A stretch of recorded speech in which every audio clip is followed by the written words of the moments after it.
In 1912, the Titanic sank beneath the freezing Atlantic, killing more than 1,500 people. But among the survivors was a young woman who fate seemed determined to test again and again. Her name was Violet Jessop, and she didn't just survive the Titanic, she also lived through two more of the deadliest maritime disasters in history. This is the unbelievable story of the woman they called the Unsinkable. Violet Jessop was born in 1887 in Argentina to Irish immigrants. Her childhood wasn't easy. She nearly died of tuberculosis when she was young, but somehow recovered. When her father passed away, her family moved back to England. To support her mother and siblings, Violet took a job as a stewardess for the White Star Line, a company that owned some of the most famous ships in history. She was just 21 years old when her life at sea began. Little did she know the ocean would test her in ways no one could imagine. In 1911, Violet was working aboard the RMS Olympic, the largest ship in the world at that time. It was a floating palace admired for its size and luxury. But one September morning, disaster struck. The Olympic collided with a British warship, the HMS Hawk, ripping open its side. Passengers screamed, chaos spread, and Violet braced herself for the worst. Miraculously, the Olympic didn't sink. It limped back to port, heavily damaged but afloat. Violet survived her first brush with death at sea. But the ocean wasn't finished with her. Just months later, Violet was assigned to the RMS Titanic, the pride of the White Star Line. It was called Unsinkable, the grandest ship ever built. Wealthy families, celebrities, and hopeful immigrants all boarded, believing it was the safest voyage in the world. On April 14, 1912, 4 days into the journey, disaster struck again. The Titanic hit an iceberg. The steel giant groaned and shuddered as freezing water rushed in. Violet was ordered to help calm passengers and guide them to lifeboats. She kept her composure as panic consumed the ship.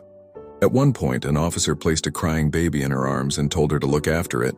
Hours later, Violet sat shivering in Lifeboat 16, clutching the infant as the Titanic's massive hull rose into the night sky, and then broke in two, crashing beneath the waves.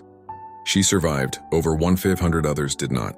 The next morning, when rescue came, a woman snatched the baby from Violet's arms without a word. Violet never learned who the child was. 4 years later, the world was at war.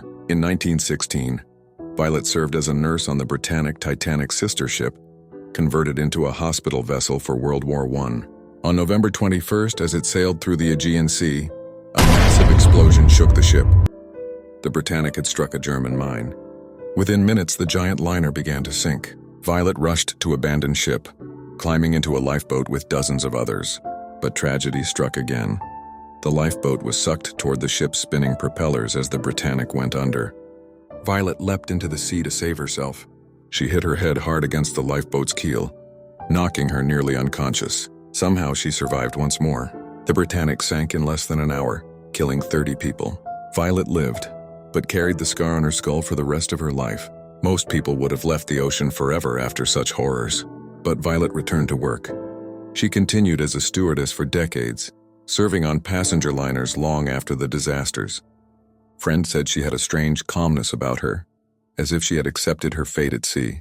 In her memoir, she recalled the eerie silence of the Titanic's final night, the roar of the Britannic sinking, and the fear she felt in every disaster.